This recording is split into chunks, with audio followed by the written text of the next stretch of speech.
Okay, well, I'm not gonna enjoy this, but I'm gonna do it anyway. This is chapter 49. 路远的防盗指南. So this is chapter 49. Most of these next chapters are gonna be some gameplay chapters. So you are gonna start to get into a lot of the science fiction. This amount of science fiction is kind of really small compared to the next one. I think volume two covers urban and science fiction, and but yeah, definitely a lot of science fiction elements are in these things. But yeah, it seems to be more like drama focused on that. That's like what's pushing the plot, what's keeping people entertained. But science fiction is intertwined in the background, pushing the plot forward. So, 路人的放之云 I forgot what it was. The pinyin one. Lu Yuan's anti-theft guide, probably checkpoint guide. So some various things happen between chapters 40, between the last chapter and 49. A lot of statistics on how he's doing as a game, right? Because the first time read through, that's kind of the thing that you kind of focus on. And so yeah, Lu Yuan is currently talking with Zhao Zhenli. So what does your checkpoint have to do with me? Because Zhao Zhenli's playing the game, and they're all finding the game very, very realistic and very, very like non-linear, very not easy to beat. Lu Yuan wanted to say something like this, but because he was too owed and the other party was his own shareholder, Lu Yuan finally asked, "Where's the card?" Zhao Zhenli grievingly explained the reasons for the barrier or the obstacle preventing him from proceeding with the game. Since Lu Yuan made the game by himself and passed it once, he knew all about the difficulties in the game. Give me a sec. So Lu Yuan dialed a few words after hearing it, and Zhao Zhenli patted his thigh excitedly. So is this alright? Of course this is fine. After all, this is a game I made.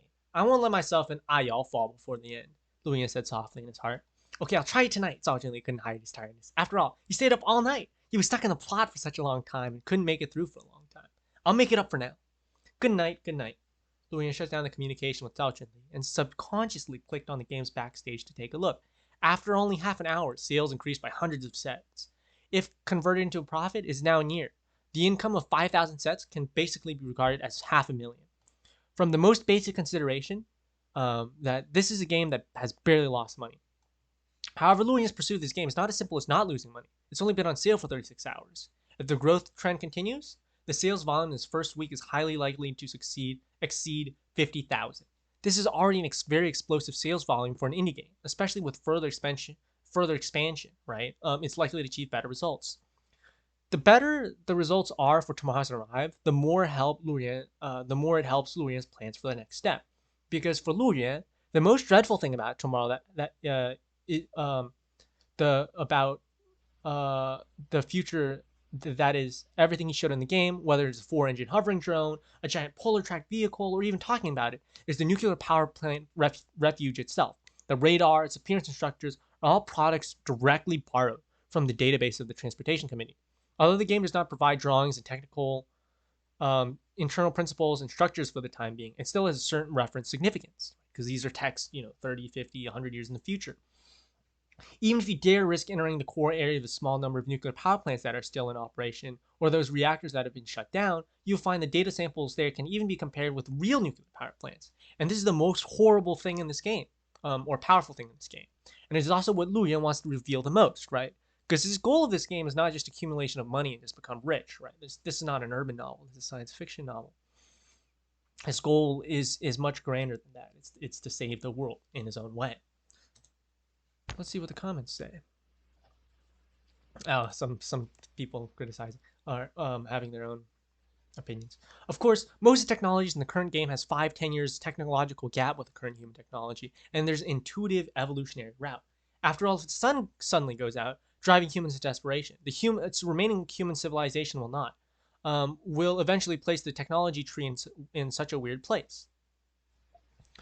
For now, due to the extremely low income of aerospace technology, the exploration of planets in the solar system is basically meaningless, burning money.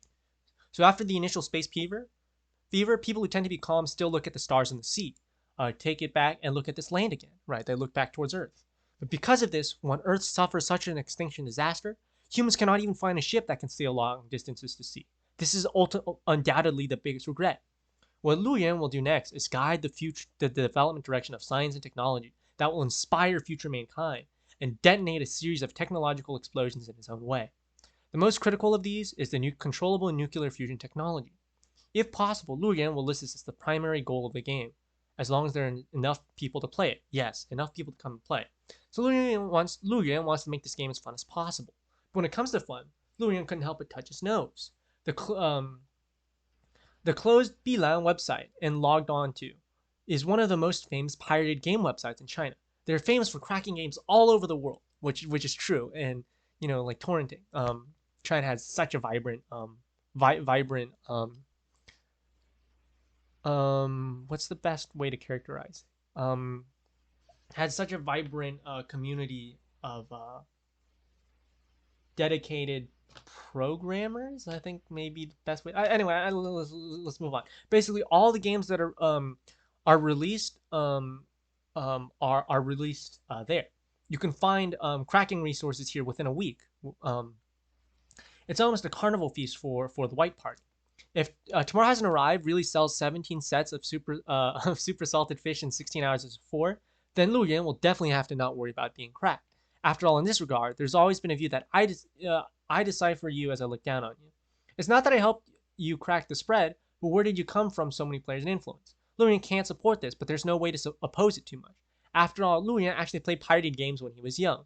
The behavior of holding a bowl to eat and putting a bowl down to scold his mother is definitely not worth promoting, being a hypocrite. But for the intellectual property itself, Lu Yuan still considers it worthy of respect, whether it's yours or someone else's. Right? You can crack a game, but stealing a game, stealing the game's idea and copying it, that's a little bit crossing the line. So Lu Yuan is not disgusted with others trying to crack his own game. The only prerequisite, that is, if you can actually crack it. Thinking of this, Lu Yuan clicked on the first page of the forum and found that almost half the pages were discussing that the game Tomorrow Hasn't Arrived. After all, it may not be so sensitive to outsiders, but for these technical geeks, the turmoil in the game world, the Spring River plumbing duck profit, probably some more Chinese idioms, before the game emerges tomorrow, it will alarm the group of ducks that have been swimming in the water. As a paradise for technical geeks, although they are discussing that Tomorrow Hasn't Arrived, they rarely involve the plot and gameplay of the game. Instead, they have conducted a lengthy exploration of its engine and the encryption technology. Although Lu Yuan is not too unintelligible, but he still feels a little sorry for these hackers who've been blasting at it for such a long time. Because for the game Tomorrow Hasn't Arrived, there are two fortresses that are impossible to break before the cracker. The first is Lu Yuan's unique encryption technology. Tomorrow Hasn't Arrived is actually a startup program that cannot be opened on the computer. All the codes, text, and engine parameters are wrapped in this encrypted data heap. The only thing I could think of an equivalent is AES encryption or 2.5D encryption with partially salted hashes and whatnot. But that's password, not necessarily encryption. It's completely different.